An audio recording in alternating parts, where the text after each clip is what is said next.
Hello everyone and welcome back to the next episode of the Road to FIDE Master series, in which I will cover the analysis from round number 4 from the Chess Eagles Chess Festival. As you may know from my last video, my not losing streak has ended with yesterday's loss, meaning that after 17 games I finally lost a game, unfortunately with white pieces, and this time during this round I got black pieces, and pairings were not so merciful for me because I got paired against the second seeded player over 2200, same as myself, with black pieces. And with that, when you want to jump back from a loss, it's never easy, but you have to deal with that. Against this player I've already lost twice, I guess, and I believe we haven't played any more matches before that, so my ratio against this player was also not too great. And with that in mind, I felt like, okay, nevertheless I am going to fight for something in the game, and I decided to start with the move I normally don't play, but you may have seen it already on the channel quite a few times, which is e5. This is a, let's say, new move for me. I am trying it out for the past few months, hopefully with more and more experience to gain from it. And the point is that I don't know much theory yet in this one. I have few lines prepared here and there, but I try to play it mostly against the guys that their main weapon is Rui Lopez. In this case it was the same, however I knew that my opponent is able to push for the Italian game too, as he played it before, and he played it also now. So I wasn't so well prepared against this move. As I've said, I was more prepared against Luis Lopez, but I had few tricks here and there, so I decided to play knight f6. My opponent did not accept the fried liver attack, let's say, and went with d3. I played h6, and already at this point my opponent surprised me a lot with a3 move, and to be honest I have never seen it before. And the point is that after the game I spoke with my opponent, and he said that he was expecting bishop c5 on the move number 3, and because I surprised him on the move number 3 with knight f6, he decided to surprise me too with a3. Since he saw such an idea in the Caruana games, I haven't seen such idea, so I was quite surprised. But also in my preparation I did not include the bishop c5 move, which I believe is the move that a3 is aimed towards, because after bishop c5 I guess some b4 might be played. I might be also very wrong, because a3 seems quite mysterious to me. Nevertheless, I decided to play d6 as prepared earlier in the game, and after knight c3 I had a decision to make, because my idea for the game was to try to surprise opponent with the g-pawn push, as you may have seen 2 days ago in the episode from the round number 2, in which obviously in the different scenario, but I also pushed the g-pawn quite aggressively. And the point is that it works much better when opponent already castled, but in here there is no castle, so I didn't know, should I play it, should I change my style, an idea for the game, and perhaps I should have done that, meaning that either bishop e7 or g6, bishop g7 were the moves to consider. Maybe also bishop e6 should be on my mind, but I decided to stick with my original idea and push g5.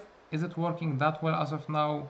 I'm not so sure, but as I've said, I am no expert in the e4 e5 repertoire yet. I am getting there. So my opponent replied with h3, stopping g4, bishop g7, bishop e3, and once more I have the same decision as 2 moves ago, let's say, because then I had to decide whether or not to go g5 or maybe make some normal developing move. In that case I'm also in that moment, meaning that do I want to play bishop e6, maybe go for some trade on e6, changing the dynamic of play a little bit, or should I play some waiting move, and if that's the case, what move should I choose?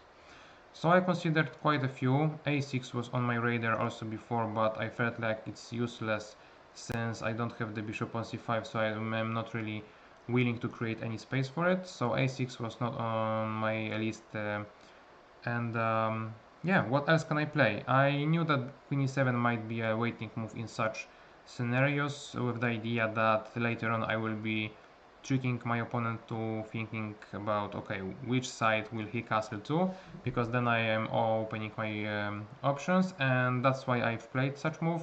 However, bishop e6 straightforward would be a better choice, I guess, because I am asking the question about this bishop instantly.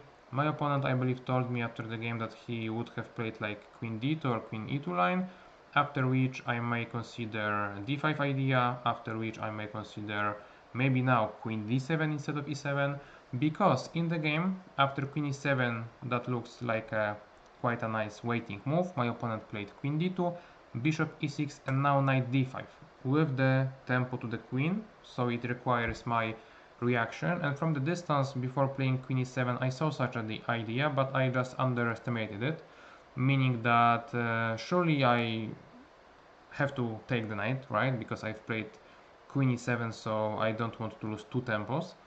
And because of that, after bishop d5, e d5, I might have a problem with my knight, because I don't want to jump back with it, even though knight d8 or knight b8 might be fine choices. I wanted to go for knight d4, and from the distance I saw that after bishop takes, e takes with a check, after queen e2 there is just an equal endgame, and I felt quite alright with it, because I was surprised in the opening that I don't know that much about against a player who beat me already each time that we've met, and after a loss the previous day. So all in all, I would not complain about a draw in such game. And obviously I saw from the distance the idea of king f1 or king d1, trying to open up either of the rooks to the e1 square, trying to make some pins on e-file. And from the distance it just didn't look that much worrying, because after king d1 that was also played in the game, I felt like I will have a choice of going either here or there.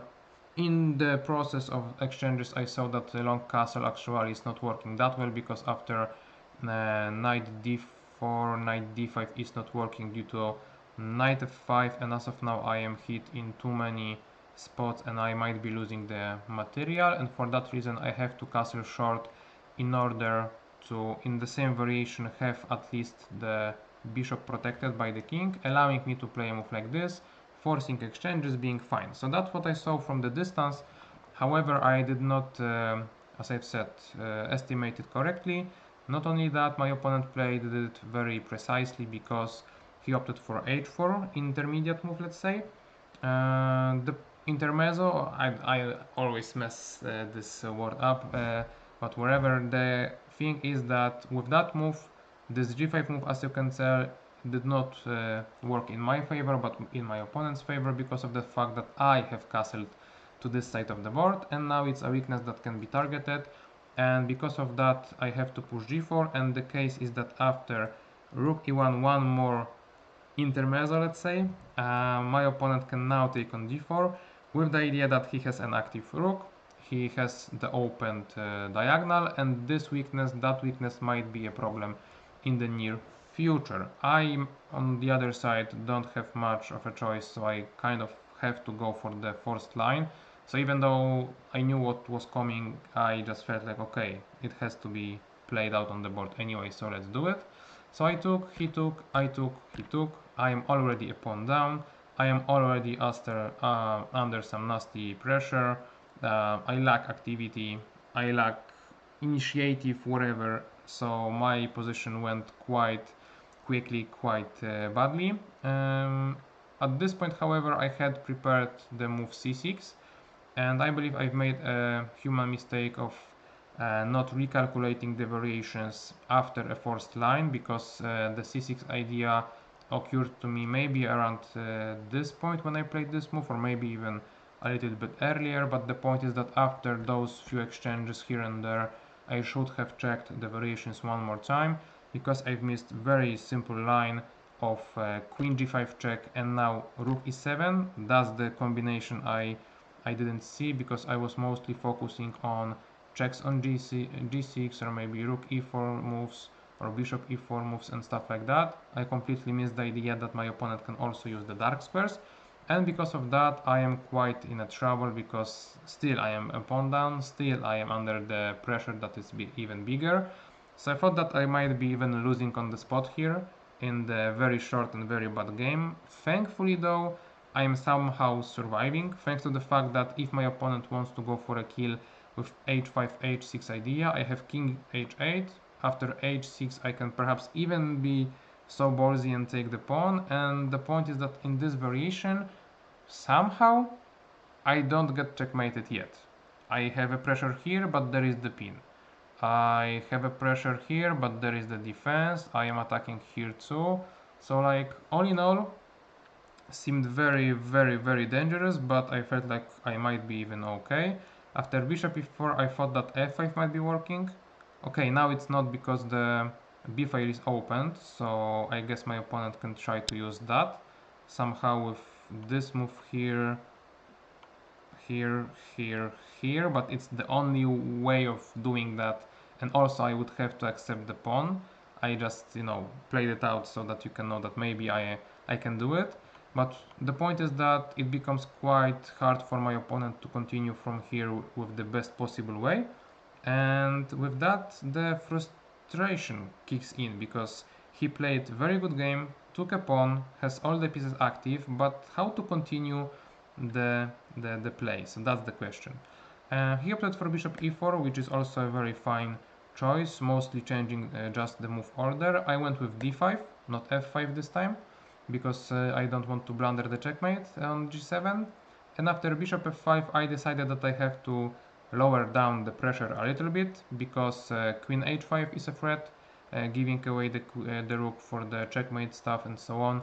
So I decided that I have to exchange a little bit and play rook e8, and I believe the best practical approach in here would be to just take the b7 pawn, because it's one more pawn that is added to the, let's say, opponent's account, and that's why I perhaps would not be willing to go for the endgame, even though I can maybe even sacrifice the third pawn in order to disrupt the pawn chain, but the point is that there are just too many pawns giving away that I will not be surviving, I guess.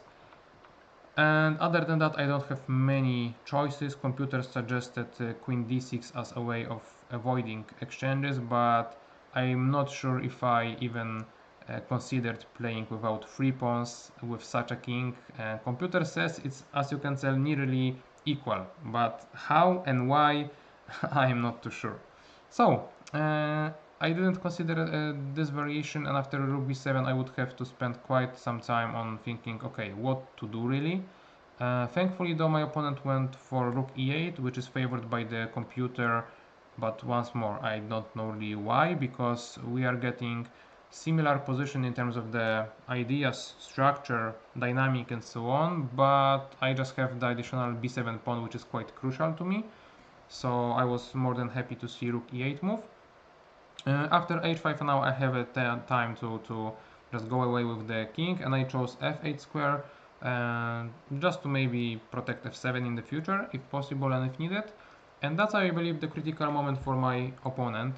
And in this game, thankfully, as you know from the previous analysis, the time control was only 1 hour plus the increment, and the point is that my opponent spent so much time finding all the best moves until this point and crushing me altogether that he was left with not so much time, and I believe this is the one last important choice that he has to make in this moment, because okay, he has one more pawn, but he has king in the center, he has b2 pawn attacked, and no clear way to, I don't know, promote the h pawn or attack my king. So how to continue playing? Should he take the g4 pawn, trying to have two more pawns and play something like it? Should he try to play h6 anyway because it might be helpful or not?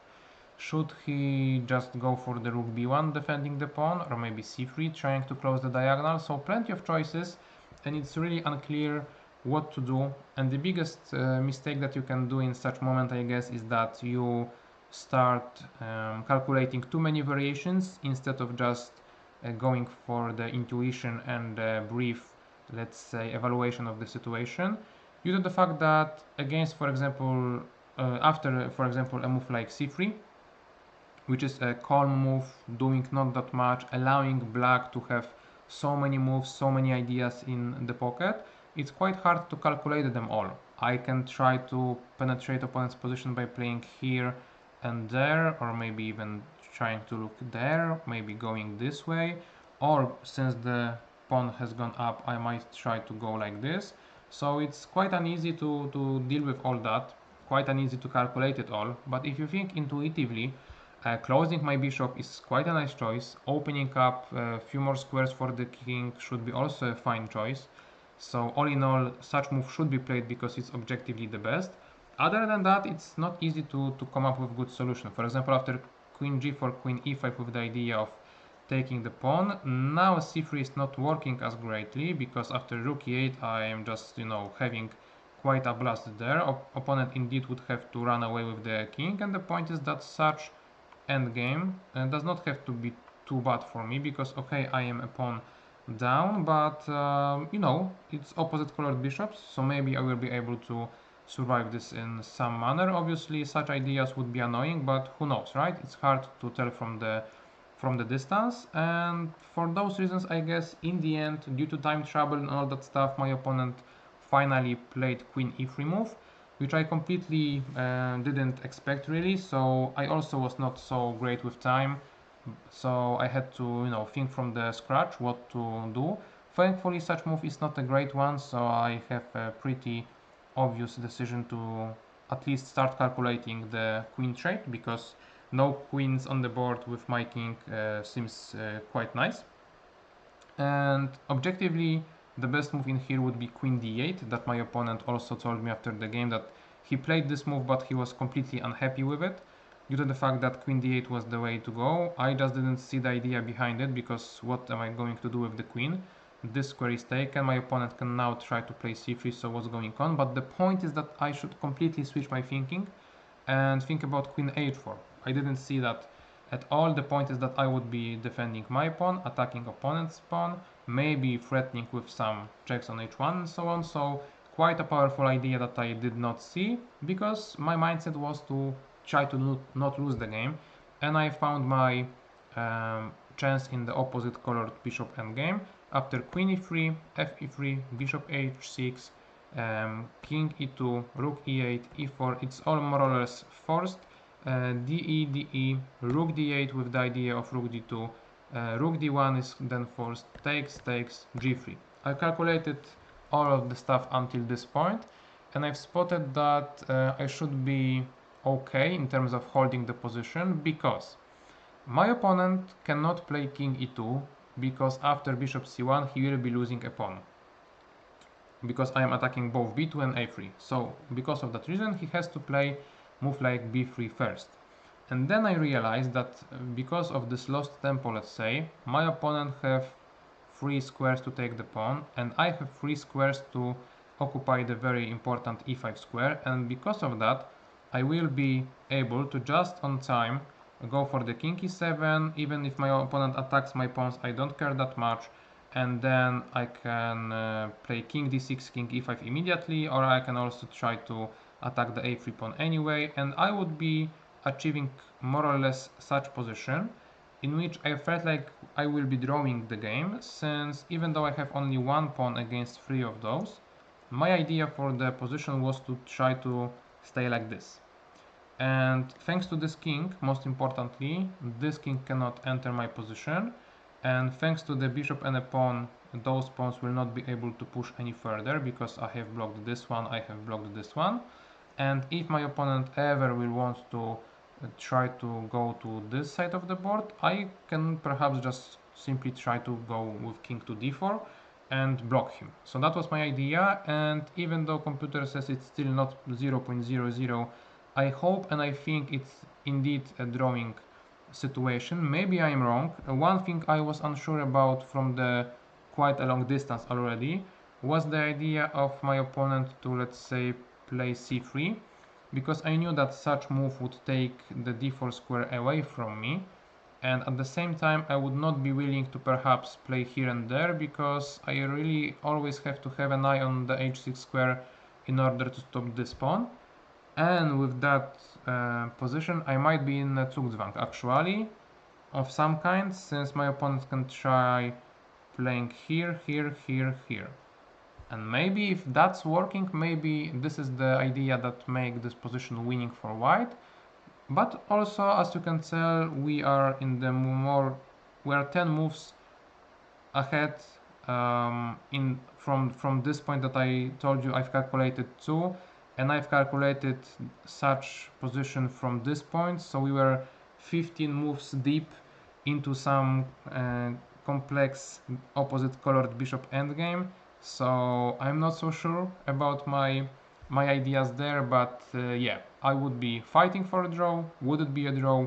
We would see, because I told you guys that my opponent is not allowed to play king e2, but he played it. He played it in the time trouble. After all the exchanges, he got the increment going, so he had like 2 minutes to think about, because previously he had only just seconds to play the moves, and he did not use them correctly. He just played king e2, and after such move we were basically achieving the same positions, but with my with one more pawn for me. So for example, if you saw, I don't know, such position, we would be getting the very similar one, but without this pawn or without this pawn. So it's like much easier for me to navigate and to hold. So after king e2, bishop c1, I was more than happy with the situation.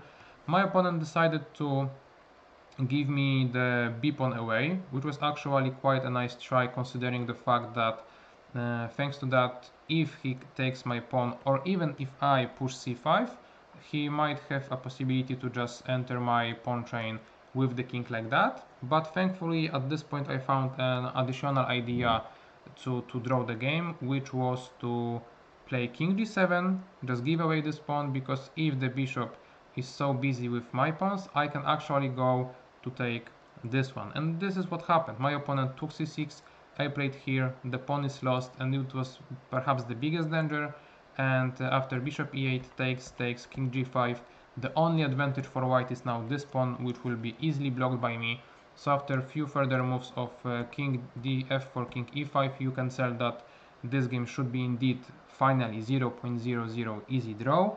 However, I still, made my attempt to make it interesting, because at this point I should have played simple bishop d4 and wait for the opponent's continuation. If he takes, I take. If he pushes, I will then try to kick my bishop somewhere on this diagonal. If the king goes there, I can block it, and so on, so on. However, I decided to try to make the draw in the fastest possible way, not the easiest and most safe way. And because of that, I went for the b5 move, which at first I knew what to think about it, meaning that it was not too good. Then I calculated the variations, I forgot about initial conclusion, and then I played it anyway.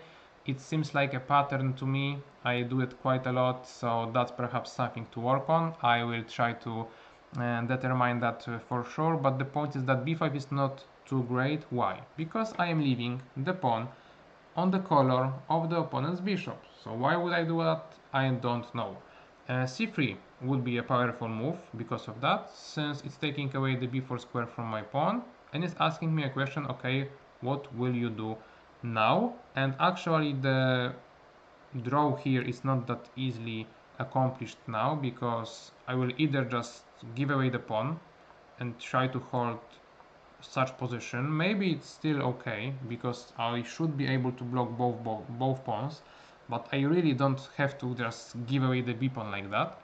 But also I have a better way of doing that, to push b4, and after c4 push b3, b2, and hold a position like that, thanks to the fact that king is on the central squares, so those pawns will not be pushed, and the king cannot go around to take the bishop, because after taking the bishop I would be able to promote.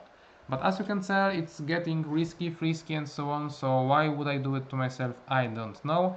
As I've said though, my opponent already was kind of accepting his fate, meaning that he had a winning position but he couldn't convert it. He played bishop c6, I pushed, king c4, bishop c3, and now it's easy endgame, because king is a very slow piece, my bishop will be a quite quick one.